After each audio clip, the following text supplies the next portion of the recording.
சக்தி ஓம் சக்தி ஓம் சக்தி ஓம் ஓம் சக்தி ஓம் சக்தி ஓம் சக்தி ஓம். அடியாத்தா கருமாதி பார்த்தா ஒரு கோடி துன்பம் பறந்தோடி போகும் அம்மா. அடியாத்தா கருமாரி பார்த்தா ஒரு கோடி துன்பம் பறந்தோடி போகும் அம்மா.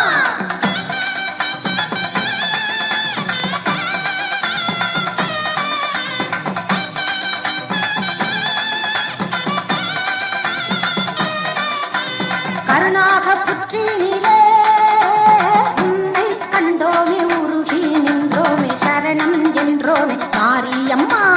ஓம் சக்தி ஓம் சக்தி